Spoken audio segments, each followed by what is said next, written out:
এই মেট্রো রেলের উপর এত আক্রমণ কেন, এটাই আমার প্রশ্ন। আমাদের মেট্রো রেল আমরা যেভাবে তৈরি করেছি, আমাদের মেট্রো রেল স্টেশনগুলি, সার্ভিস, সব কিছু ছিল আন্তর্জাতিক মান সম্পন্ন। আমি পৃথিবীর বহু দেশে গেছি, আমি চড়েছিও, কিন্তু আমাদের এটা ছিল সবথেকে আধুনিক, প্রযুক্তি সম্পন্ন এবং অত্যন্ত সুন্দর দৃশ্যমান একটা মেট্রো রেল আমরা করেছিলাম। কিন্তু আজকে যে ভয়াবহ ধ্বংসের চিত্র দেখলাম, এটা বিশ্বাস হতে চায় না যে এদেশের মানুষেরা করতে পারে, কিন্তু সেই কাজই করেছে। আর আমার দুঃখ লাগে 2018 সালে যখন ছাত্ররা কোটা বিরোধী আন্দোলন করলো, আমি সাথে সাথে সেটা মেনে নিয়ে ওটা বাতিল করে দিলাম। হ্যাঁ, এর বিরুদ্ধে মুক্তিযোদ্ধা পরিবার থেকে মামলা করা হলো, সেই মামলার রায় হলো এই 2024 সালের 5ই জুন। সরকারের পক্ষ থেকে আমরা অ্যাপিল করলাম, তো মামলাটা তো আমাদের সরকারের, আমরা সরকারের উচ্চ আদালতে আমরা আপিল করেছি, এবং আপিল করার অর্থটা হলো যে আমার দেওয়া যে প্রজ্ঞাপন সেটা যে বাতিল হলো, সেটার বিরুদ্ধে আমরা আপিল করলাম আর অ্যাপিলেট ডিভিশনে উচ্চ আদালতে।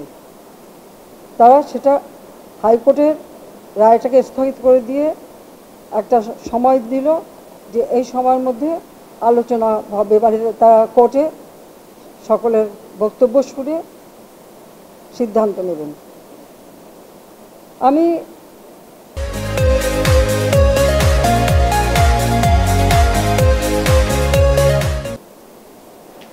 ওই কোটা আন্দোলনকারী থেকে শুরু করে দেশবাসীকে একটু বললাম যে একটু ধৈর্য ধরতে হবে।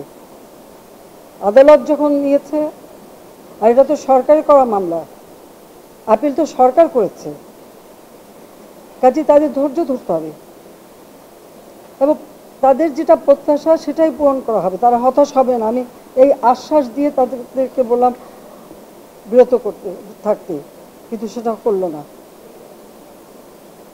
আর এরই সুযোগ নিয়ে সেই 17 জুলাই থেকে যেভাবে ধ্বংসাত্মক কার্যকলাপ শুরু হলো,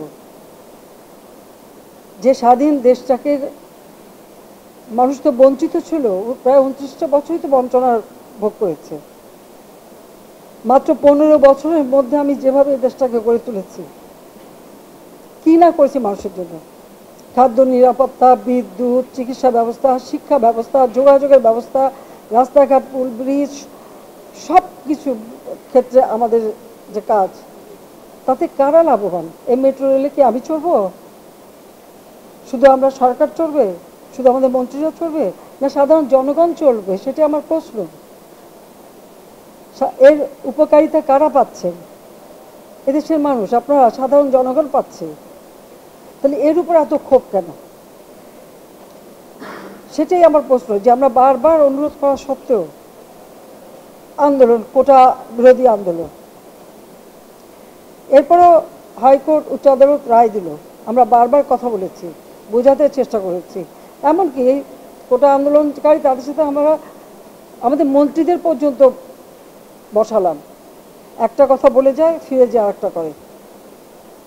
যে দাবি তারা করেছিল, সমস্ত দাবি শুধু মানা না, তার থেকে বেশি আমরা দিয়েছি, হাইকোর্টে দিয়ে দিয়েছে। তারপরেও কিন্তু এখন থামেনি। কেন থামেনি? আমি দেশবাসীর কাছে সেটাই আমি বিচার চাই। এখনো নাকি আন্দোলন করতে হবে দফা, প্রথমে 1 দফা কোটা সংস্কার করতে হবে, কোটা বাতিলও করে দিয়েছিলাম।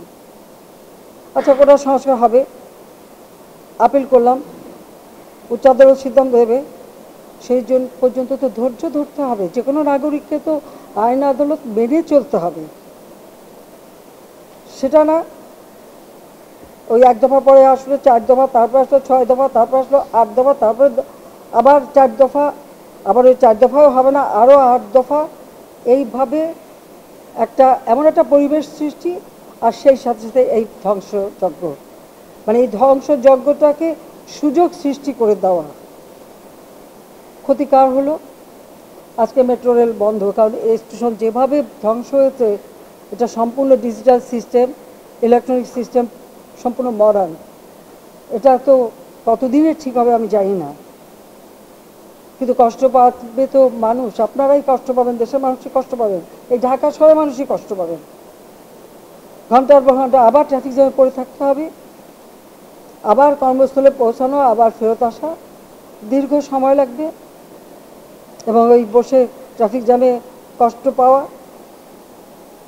আপনাদের কষ্ট লাঘব করতে চেয়েছিলাম, তা আমি আপনাদেরকেই বলবো যে এই কষ্ট আমি লাঘব করতে চেয়েছি, এই কষ্ট আবার যারা সৃষ্টি করলো তাদের বিরুদ্ধে আপনাদেরই রুখে দাঁড়াতে হবে, দেশবাসীকেই রুখে দাঁড়াতে হবে, বিচার তাদের করতে হবে। আমি তাদের কাছেই বিচার চাই, কারণ আমাদের প্রত্যেকে এই যে মন্ত্রণালয়ের যারা এবং এই মেট্রো রেল নির্মাণ কার্যের সাথে যারা জড়িত তাদের আজকে চোখের পানি পড়ছে এটা দেখে, যে কিভাবে একটা দানবিক কর্মকাণ্ড এদেশে হলো আর কেন করলো। আমি তো দেশের মানুষের জীবনমান উন্নত করতেই তো কাজ করে যাচ্ছি এবং করেছি, তো এটা তো অস্বীকার করতে পারবে না কেউ। যে 15 বছর আগে 2008 পর্যন্ত এই দেশের কী অবস্থাটা ছিল একবার চিন্তা করে দেখেন, আর আজকে বাংলাদেশ উচ্চ ধাপে উঠে গেছে, তো সেখান থেকে নামাতে হবে কেন? আমার প্রশ্ন সেটাই, জানি না প্রশ্নের জবাব খেয়ে দেবে। দিন রাত অক্লান্ত পরিশ্রম করেছি, এই অ্যালাইনমেন্ট আমি পরিবর্তন করে এমনভাবে করে দিয়েছি যেন দ্রুত সময় হয় এবং সেইভাবেই এটা করা হচ্ছে। আমি আরও এটা বাড়িয়ে দিয়েছি, মতিঝিল থেকে একেবারে কমলাপুর রেল স্টেশন পর্যন্ত যাবে, কেন? মানুষ আরও সুন্দরভাবে চলতে পারে।